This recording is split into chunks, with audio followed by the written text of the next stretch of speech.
This year, I've written a series of articles on roaster health and wellness in Roast magazine. The first issue was January, February, and my article was about roaster fires. The second one was in March, April, about acute injury and accidents that can happen in the roastery environment. And this video is going to talk about the May, June issue, all about chronic conditions that roasters face from our daily work in a roastery. It is called The Long Grind, Addressing Chronic Health Issues for Coffee Roasters. So if you've read the article, this will be a review. If you haven't read the article, pick yourself up a copy of the May, June issue of Roast magazine and read it. But I'm just gonna get into it and kind of talk about everything that I wrote in this article, because I feel like as roasters, we don't talk enough about the daily toll roasting takes on our bodies, and that can add up over time. Thus, this article about the chronic conditions that roasters face. The good news is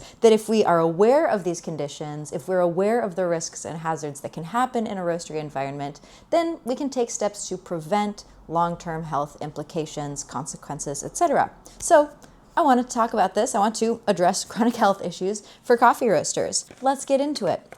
The first section that I have here is musculoskeletal risks. That means muscles and bones. Coffee roasting is a physically demanding job, especially if you're production roasting and scooping and moving a lot of coffee volume. So that can put stress and strain over time on your muscles and your bones. The most pressing issues I know of in this realm are repetitive strain injury. So that's like scooping a lot and developing tennis elbow. Repetitive and strain injuries result from repeated motion, such as scooping green and roasted coffee. Also pinching and filling bags. I know people who've worked on production lines who have had kind of like hand problems, whether it be carpal tunnel, because of so much like squeezing and fine motor movements. It can also result from lifting heavy loads, or if you're on a computer and you're using your mouse all day long and you don't have ergonomic solutions, that can actually damage and hurt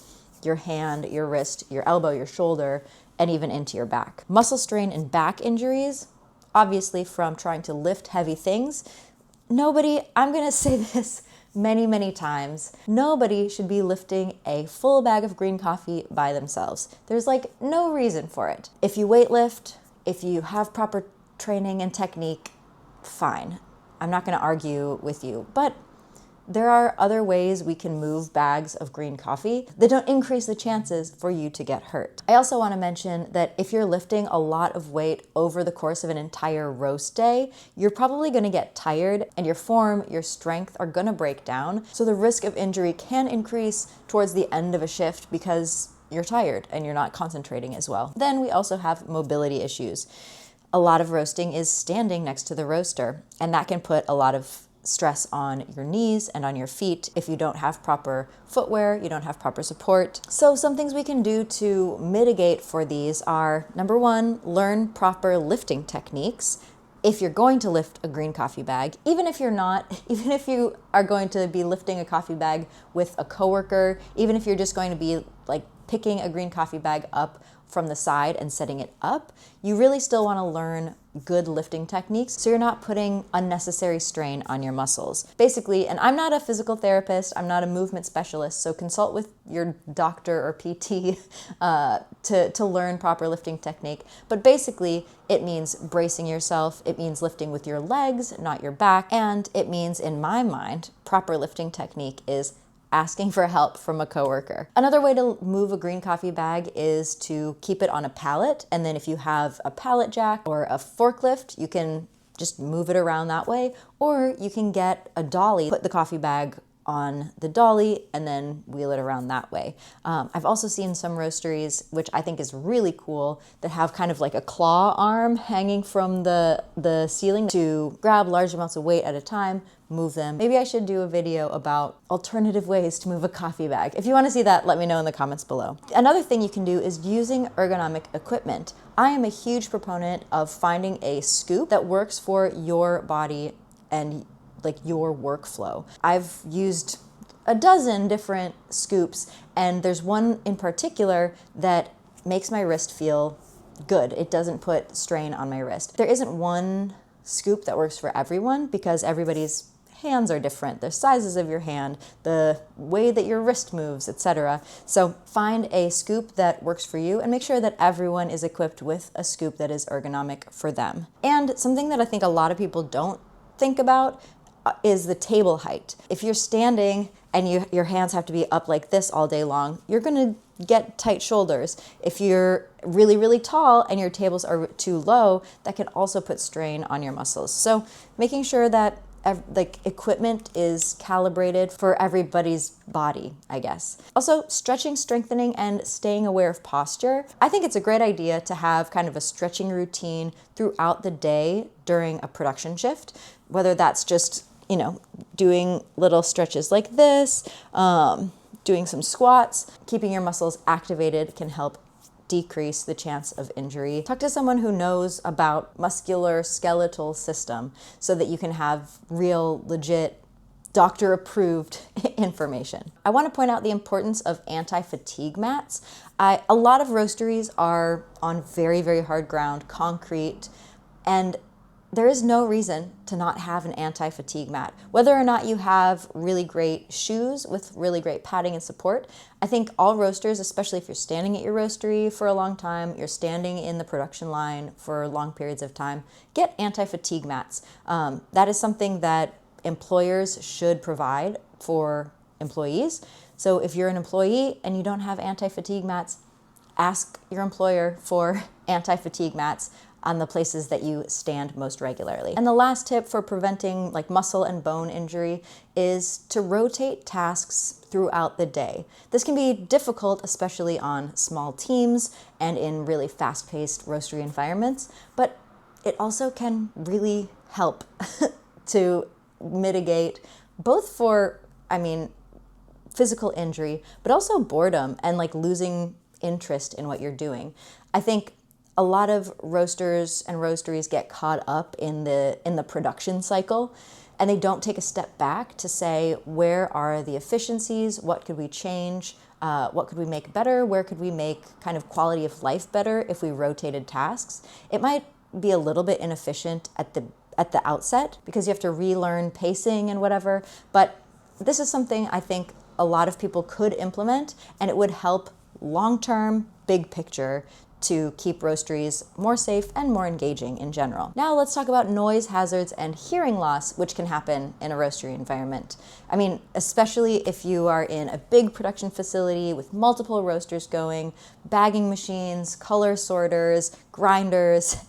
That is a really, really loud environment, and it can lead to progressive hearing loss. There are regulations within the United States, at least, set by OSHA, the Occupational Health and Safety Administration, which mandates that workplaces must implement a hearing conservation program if employees are exposed to an average of 85 decibels or more over the course of an 8-hour shift. This is what OSHA says. If you need to raise your voice to speak to someone 3 feet away, noise levels might be over 85 decibels.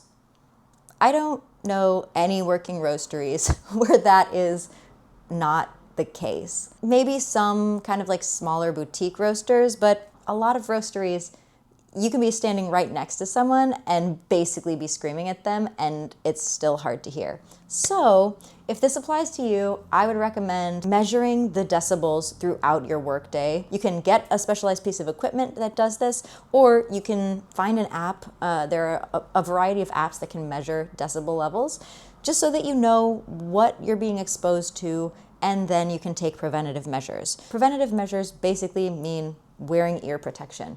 That's kind of all you can do to mitigate for hearing loss.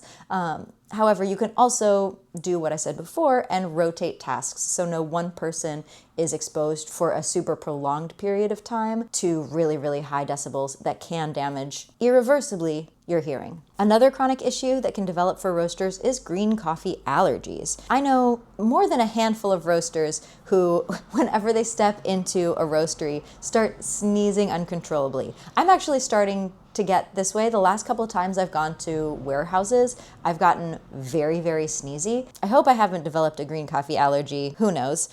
But this can really impact the life of a coffee roaster. If you can't be around green coffee, then how can you roast coffee. Symptoms of green coffee allergies are kind of like symptoms for any other allergy: sneezing, itchy eyes, sore throat, coughing, runny nose. You can get contact dermatitis or skin rash. That basically is like a rash caused by the contact of something that you have an allergy to, or even difficulty breathing. I spoke with a roaster named Olga, who's a roaster in Prague, who said that she developed a green coffee allergy, and she went to an allergist, and they said if you work for many years with one product, you likely develop allergies to it. There are cases in the dairy industry and in meat industries. The doctor also said that stress at work can create a catalyst in some cases to developing allergies, and for some reason or another, roasteries can be very stressful places because you have production you have to do. You have to get it out by a certain time so that packaging line can package it and get it ready to send out before the mail cutoff. That's just something to keep in mind. If there are ways that you can decrease your levels of stress at work, just taking deep breaths. Though wearing a mask is another really great way to prevent like so much exposure. I am a huge proponent of always wearing a mask when you are scooping green coffee, minimum. If your roastery has a lot of particulate in the air, it also might be a good idea to wear it other times during the roast day, but I say bare minimum for everyone. No matter how much coffee you're scooping, wear a mask while you're scooping green coffee. There's really no downside. There's also some new research that has been released that it might not be the green coffee dust itself. It might be particulate associated to jute. It might be mold that comes in on the coffee and the coffee bags. Ildi Revi has just published a new book about coffee and coffee health. I haven't read the entire book, but I did consult with her for some of these articles, actually for the next one after this one, that's more specific to air quality. So check out that article and stay tuned for that video that we'll get to next. But I just wanted to touch on green coffee allergies.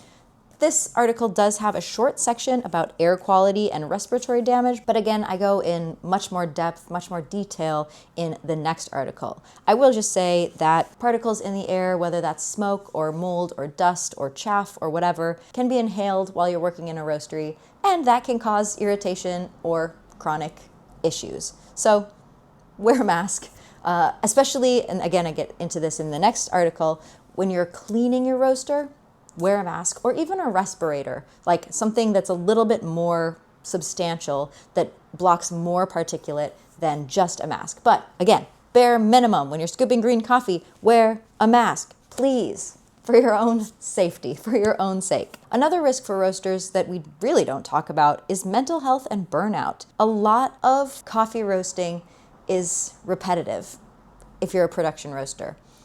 And repetitive tasks, lacking novelty, can make you bored, can make you listless. It also, as I mentioned before, for some reason, roastery environments are often stressful. Obviously, I get it. I've been in roastery environments. The stakes are high, especially if you're roasting a big batch, especially if you're roasting a very expensive coffee. It feels stressful. It feels like you have to do a great job. You don't want to obviously burn a batch. You don't want to mess up a roast. But I think we also maybe get a little wrapped up in it a little bit more than we need to on a daily basis. But that stress, long working hours, heavy workloads, it's a demanding environment. Also, we don't talk about this. When do roasters get vacation time? Especially if it's a small team and you're the only person who knows how to roast coffee. I know a lot of roasters who basically give up vacation and don't have, not even PTO, not even paid time off, but just don't take vacations, don't take breaks because there's nobody else who can do the roasting job. That is not great for mental health and quality of life, in my opinion. Things you can do to kind of, mitigate for mental health and burnout issues are diversifying your workload, which can help with the things we talked about earlier. If employers provide access to personal and professional development opportunities, learning stress management techniques, go to therapy. I think everyone can benefit from a little bit of therapy. Also maintaining a work-life balance, having things that are not specifically coffee outside of work. I'm always working on this. It's good to have things that are not just coffee related in your life to create a well-balanced life. And if you need to check out from coffee, you have somewhere else to go. And then also seeking support if you need support. That could be from loved ones, that could be asking your employer for a break, that could be going to therapy, that could be seeking medication if that's something that you need. I just have a little paragraph in this article, but the last article in this series is actually about roaster longevity, and we'll go more in depth into this topic there. The last section on this article is about creating a health-conscious workplace culture. We can take individual action, and we should take individual action to prevent chronic issues, but if our workplace doesn't have a culture of support, of health focus, of balance, if our employers aren't providing us with the things that we need, like anti-fatigue mats, like masks, like scoops that work for your hands, we're really kind of limited. So I would encourage everyone out there to work towards a more health conscious, that's physical, emotional, spiritual, psychological, all the health and well-being. Try and create a culture where health and wellness and longevity are valued. And if you don't have an employer who's kind of willing to jump on that train or really push things forward, maybe look for an employer who does, because roasting can be a long-term career. It can be a career path for decades, but not if you have chronic issues related to the job itself. If you have any other tips, tricks, or stories related to chronic injury, or hopefully how to create long-term health in the roasting environment, let me know in the comments below. Then make sure to like, subscribe, and follow this channel for more coffee and coffee roasting content. It really helps me, believe it or not. And then hit that notification bell so you don't miss the last 2 videos going through the other articles in the series. Thanks so much for watching, and happy roasting. Cheers.